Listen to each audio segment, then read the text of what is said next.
सलाम, नमस्ते, सत श्री अकाल। मैं हूं रजा और आप देख रहे हैं रजाग्राफी की सबसे खास रिपोर्ट, अंतरराष्ट्रीय प्राइम टाइम रिपोर्ट। एक वीडियो के अंदर पूरी दुनिया की तमाम बड़ी खबर आपके सामने। दोस्तों, भारत के लिए डबल खतरा है। अब विदेशी दौरा करते करते मोदी जी को लगता है कि बस विदेशी दौरा करते रहो और दिखाते रहो दुनिया को डंका बज रहा है, लेकिन दोस्तों बज नहीं रहा। हमें बजाने की साजिश चल रही है। और आज तक जब से प्रधानमंत्री मोदी प्रधानमंत्री बने तब से इस आदमी से किसी ने वफादारी नहीं की। लाचार आदमी है, ऊपर से छोड़ो, लंबी लंबी फेंको। ग्राउंड पर कोई नहीं बताता कि मामला है क्या। मैं बता रहा हूं, अभी तक तो भाई साहब डोनाल्ड ट्रंप ने दोस्ती में धोखा दिया, अब पुतिन भी दोस्ती में धोखा दे रहे हैं। अब आप कहेंगे रजा भाई कैसी बात कर रहे हैं, अभी तो आप कह रहे थे कि रशिया, जबकि पुतिन आने वाले हैं। Su-57 भारत को ऑफर कर दिया है, S-500 भी भारत को ऑफर किया है, लेकिन ये तो रशिया का दोगलापन है कि वो S-500 हमारे दुश्मन को भी दे रहा है, हमको भी दे रहा है। ये तो बिल्कुल अमेरिका जैसी चाल है भाई। तुम दुश्मन को भी हथियार दे रहे हो, हमको भी हथियार दे रहे हो, सेम हथियार दे रहे हो, तो भाई तुम दोस्त किसके हो। हजरात, रिपोर्ट ये है, चाइना की एक हाई लेवल की कमांडरों की डेलीगेशन, सेना की डेलीगेशन रूस गई थी और बहुत सीक्रेट मीटिंग की है। लेकिन सीक्रेट अब वो रहा नहीं, खुलकर सामने बात ये आई है कि चाइना रूस से एडवांस हथियार ले रहा है और S-500 भी रूस से ले रहा है। अगर S-500 चाइना को मिलता है, जबकि पहले से ही S-400 चीन के पास भी है, तो अगर S-500 रशिया दे देता है चीन को, तो भारत के लिए यह मुसीबत की बात होगी कि नहीं। आप इतने समझदार खुद हैं। अच्छा, अब आप कहेंगे रजा भाई दूसरा डबल खतरा क्या है। भाई दूसरा खतरा है पाकिस्तान और बांग्लादेश की दोस्ती। दोनों इतने करीब आ गए हैं, उठना बैठना, सोना खाना पीना, नाचना घूमना, नाश्ते पे नाश्ते हो रहे हैं, दौरे पे दौरा हो रहा है। अब सबसे बड़ी बात यह है, रिपोर्ट आपकी स्क्रीन पर, ISI की हाई कमांड डेलीगेशन जो है बांग्लादेश गई और हेलीकॉप्टर के जरिए भारत के बॉर्डर को आसमान से ताड़ रही थी। क्या अंदाजा लगा रहे थे, क्या नाप रहे थे, क्या इरादा है। जाहिर सी बात है, पाकिस्तान जो है लॉलीपॉप तो भारत को चुसाएगा नहीं। हमारा वो दुश्मन है, तो भाई दुश्मन भारत का जो होगा वो भारत पर नजर रख रहा है। क्यों रख रहा है? तो दोस्तों, हालात जंग के हैं, पाकिस्तान और भारत टकराव की स्थिति में है। ऐसे में बांग्लादेश पाकिस्तान को कंधे पे बिठा रहा है, चाइना सर पर बिठा के बैठा हुआ है पाकिस्तान को, तुर्की ने हाथों पे लिया हुआ है पाकिस्तान को, अजरबैजान ने घुटने पे बिठाया हुआ है अपने पाकिस्तान को।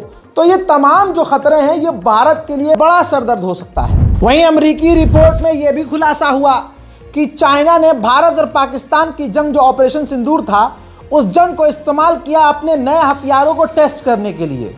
पाकिस्तान को हथियार दिए, पाकिस्तान ने वो इस्तेमाल किए और चाइना के अंदर बात यह है कि चाइना ने अपने हथियारों को मजबूत और कामयाब बताया।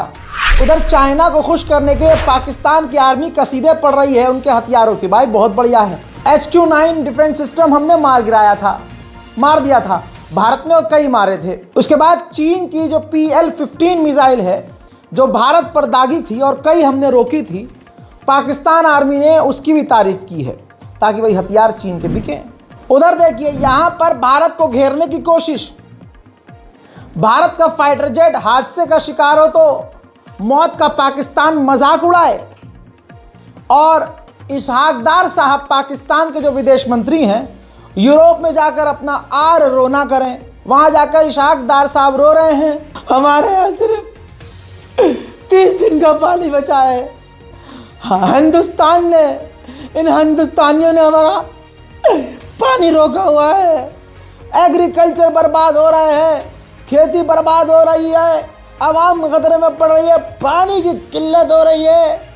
उधर से तुम आतंकवादी संगठनों को पनाह दो, उधर से भाई आप पाकिस्तान की जो सेना है उसको फुल पावर दे दो, और इधर जो है भारत के लिए मुसीबतें खड़ी करो।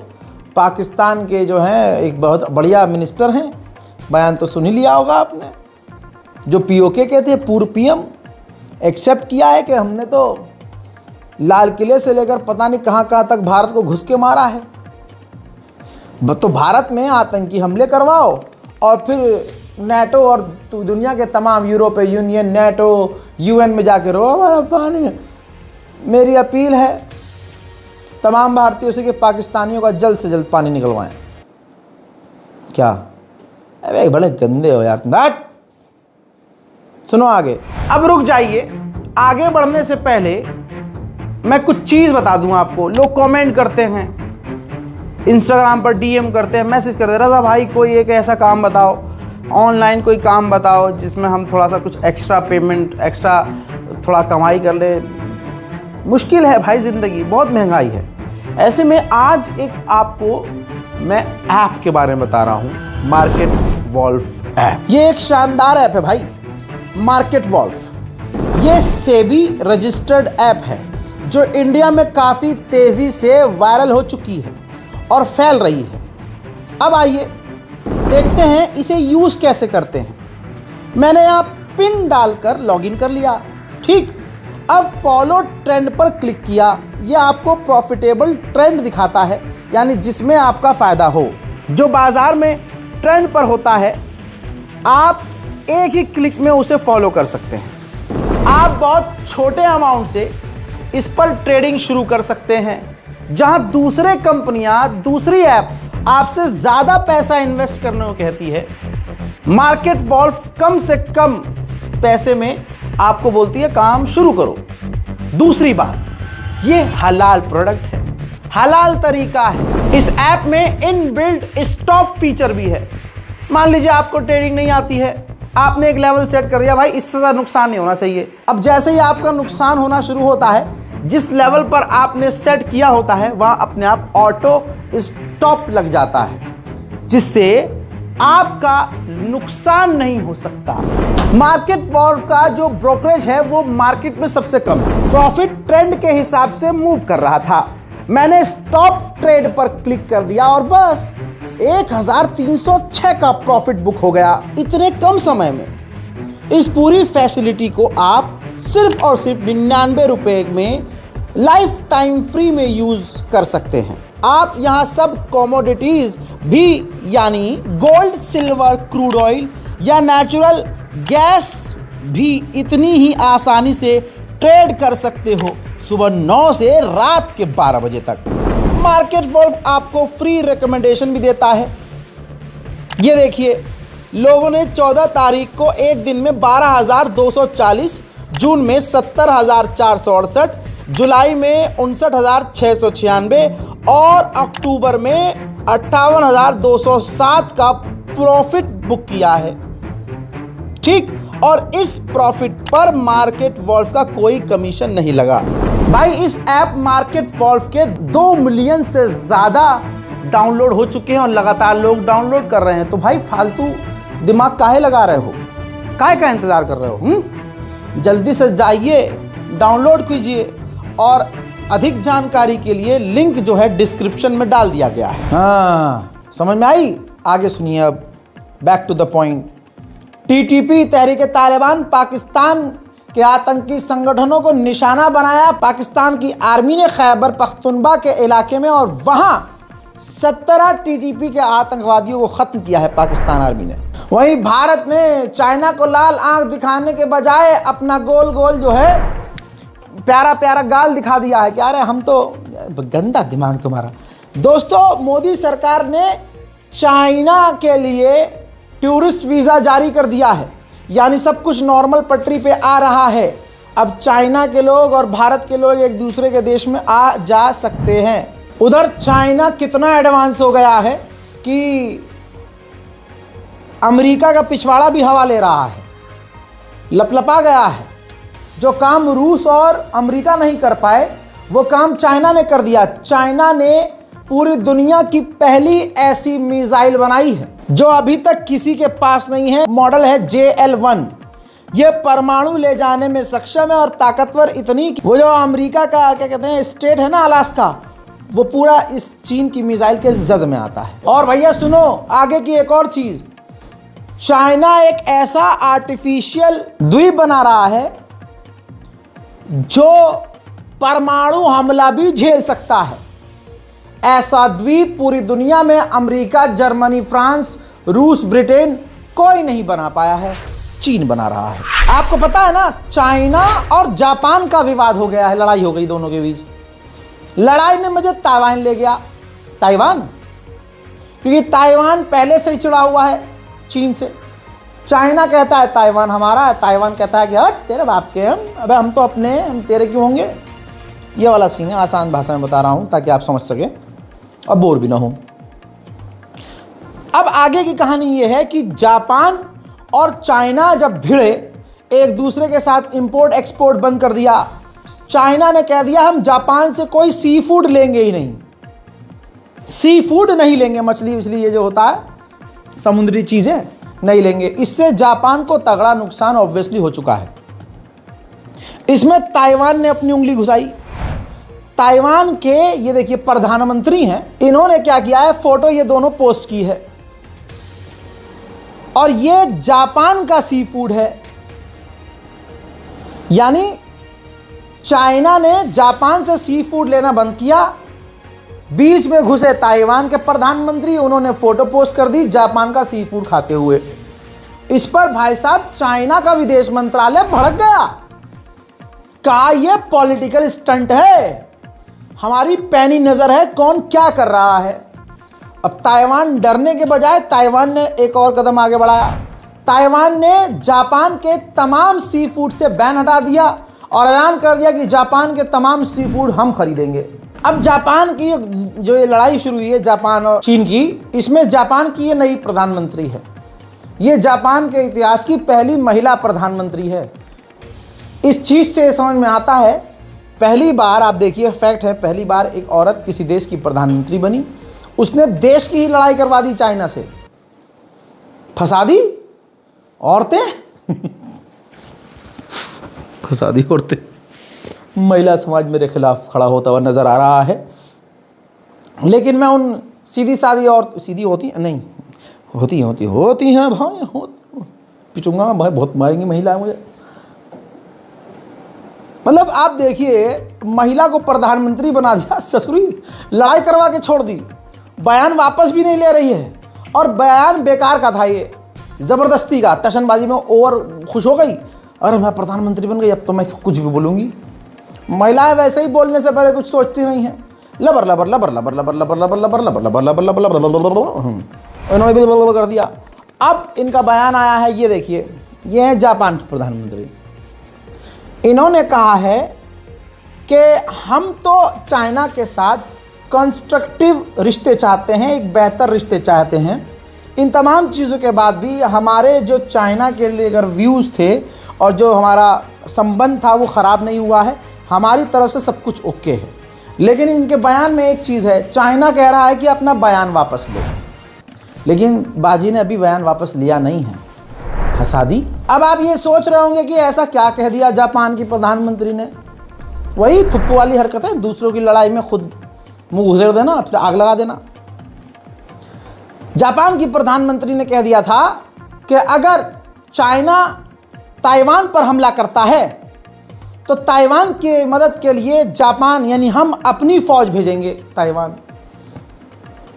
इस सिलसिले में ताज़ा अपडेट यह है कि चाइना ने यूएन के चीफ एंटोनियो गुटेरेस को चिट्ठी लिख दी है और उनको इन्फॉर्म कर दिया है कि अगर ज़रूरत पड़ी और जापान ने आगे कोई हरकत करी तो हम जापान के खिलाफ एक्शन लेंगे, फिर मत रोना।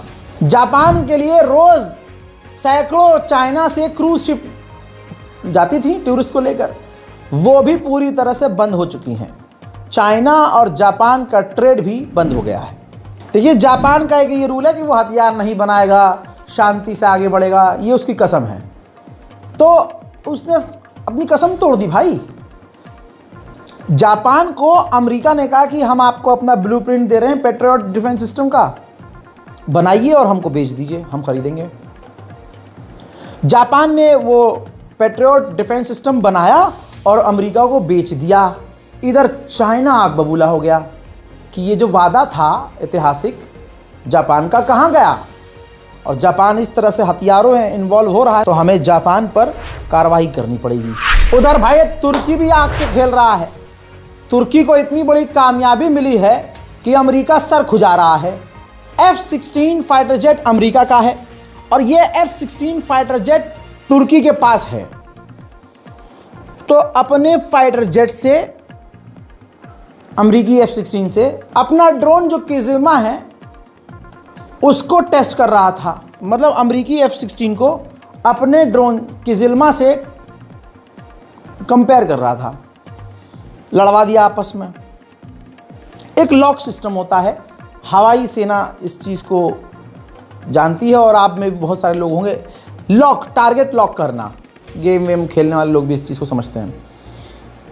जब टारगेट होता है फाइटर जेट, टारगेट पर आकर किसी को लॉक करना मुश्किल होता है। एक फाइटर जेट से दूसरे फाइटर जेट को लॉक करना, क्योंकि स्पीड इतनी ज़्यादा होती है और मिसाइल दागने के लिए टारगेट लॉक करना ज़रूरी होता है कि लॉक हो गया टारगेट। लॉक का मतलब है अब आप मिसाइल दागोगे हिट होगी। F-16 को आज तक किसी ड्रोन ने लॉक नहीं किया था। तुर्की के किज़िल्मा ड्रोन ने अमेरिका के F-16 को लॉक कर दिया। यानी तुर्की दुनिया का पहला एक ऐसा देश बन चुका है जिसका एक ड्रोन अमेरिका के F-16 फाइटर जेट को लॉक कर दिया। उधर इंडोनेशिया में प्रकृति का प्रकोप, ज्वालामुखी फटा, भूस्खलन हुआ, 40 लोग अब तक मारे गए, हजारों बेघर हैं, लाशें अभी भी बरामद हो रही हैं। वापस चाइना की फिर बड़ी खबर, चाइना ने एक बार फिर से अंतरिक्ष में सैटेलाइट लॉन्च की है। नहीं पता अमेरिका में ये कैसे हुआ। अमेरिका का जो सबसे बड़ा पोर्ट है, तस्वीर आपके सामने, अमेरिका का जो सबसे बड़ा पोर्ट है उसमें धमाका हुआ और आग लग गई। वजह सामने अभी तक नहीं आई। हजरात, G20 मीटिंग में हमारे माननीय प्यारे प्यारे प्रधानमंत्री मोदी साउथ अफ्रीका पहुंचे। अमेरिका की इस पर पूरी नज़र थी क्योंकि अमेरिका इसमें शामिल नहीं हुआ। तमाम बड़े देश यहाँ मौजूद थे, मेलोनी भी थी और भी बहुत से दिल के करीब जो मोदी जी की हैं बहुत लोग थे। लेकिन इस खबर के अंदर जो खबर बनने वाली चीज़ है वो ये कि मोदी जी वहाँ गए, कनाडा और ऑस्ट्रेलिया के साथ मिलकर एक नया व्हाट्सएप ग्रुप, माफ़ कीजिएगा, एक नया ग्रुप बना लिया है 3 देशों का, जिसका नाम है Australia Canada India tech partnership. जी हाँ, टेक्नोलॉजी में एक दूसरे का ये तीनों देश साथ देंगे। उधर यूके ने भी नई कामयाबी हासिल की है। तस्वीर देखिए, ब्रिटेन ने नया टेस्ट किया है और लेज़र हथियार से एक उड़ते हुए ड्रोन को मार गिराया है। उधर जापान भी भाई साहब तबाही पर तबाही मचा रहा है। ये देखिए, जापान ने अपनी पहली एक ऐसी सबमरीन लॉन्च कर दी है जो डीजल से भी चलती है और बिजली से भी चलती है। मोहतरम हजरात, आपको पता है डोनाल्ड ट्रंप, जो मूंगफली खा रहा हूँ नाराज मत होइएगा, बीच बीच में होता मन करता है, सर्दी आ रही है। डोनाल्ड ट्रंप जो है औकात में आ गए हैं। ममदानी को कितना रगड़ रहे थे, ममदानी ममदानी ममदानी, और फिर ममदानी ने जो किया, डोनाल्ड ट्रंप सिर्फ देखता रह गया। मामला ये है, ममदानी को व्हाइट हाउस बुलाया गया और काफ़ी सारी बातें डोनाल्ड ट्रंप और ममदानी के बीच हुई। तो पत्रकार ने पूछा कि आपने जो है बोला है कि वॉर क्रिमिनल है नेतन्याहू, इजराइल ये कर रहा है, तो आप अब क्या कहेंगे? तो भाई साहब ममदानी मुल्ला डरा ही नहीं। उस मुल्ले ममदानी ने ट्रंप के मुंह पे कहा, हाँ मैंने कहा है कि वो वॉर क्रिमिनल है और उसके वॉर क्राइम को हम फंड कर रहे हैं, अमेरिका पैसा दे रहा है, जबकि हमें खुद न्यूयॉर्क में हाउसिंग के लिए, घर बनाने के लिए फंड्स चाहिए। देखिए, You've accused the US government of committing genocide in Gaza while President Trump was working on peace. Why that? I've spoken about the Israeli government committing genocide, and I've spoken about our government funding it. And I shared with the president in our meeting about the concern that many New Yorkers have of wanting their tax dollars to go towards the benefit of New Yorkers and their ability to afford basic dignity. And what we see right now is we're in the 9th consecutive year of more than 100,000 school children being homeless in our city. And there's a desperate need not only for the following of human rights, but also the following through on the promises we've made New Yorkers. And I appreciated the meeting we had and the work that we can do. Do you agree that President Trump did do a peace and work hard to make the peace? Because he worked hard to do the peace in the Middle East and everywhere. Do you agree with that? I appreciate all efforts towards peace, and I shared with President Trump that when I spoke to Trump voters on Hillside Avenue, including one of whom was a pharmacist that spoke about how President Trump's father actually went to that pharmacy not too far from Jamaica Estates, that people were tired of seeing our tax dollars fund endless wars. And I also believe that we have to follow through on the international human rights, and I know that still today those are being violated, and that continues to be work that has to be done no matter where we're speaking of. एक मज़ाहिया मौका भी आया जब पत्रकार ने कहा कि अब आप मेयर हैं, आपने ट्रंप के बारे में बहुत सारी चीज़ें बोली हैं, क्या आप वो दोबारा बोलेंगे? तो इससे पहले ममदानी कच्छा उतारते ट्रंप का, ट्रंप हंस के बोला आप बोल सकते हैं, मतलब तुम बोलो कोई बात नहीं, मतलब मैं बुरा नहीं मानूंगा, तुम बोलो। और ममदानी ने बोला जो मुझे बोलना था मैं पहले बोल चुका हूँ। ममदानी ट्रंप के मुंह पर भी अपनी किसी बात से नहीं पलटा, क्योंकि वो सावरकर की औलाद नहीं है। Are you affirming that you think President Trump is a fascist? I've spoken about... That's okay, you can just say yes. Okay. It's easier.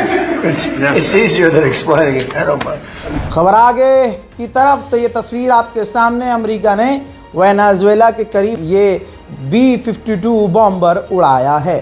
America की दादागिरी कुछ इस प्रकार से बढ़ गई है कि वेनेजुएला के एयर स्पेस अमेरिका ने बंद कर दिया और कह दिया कि हम यहाँ रात को ड्रिल करेंगे।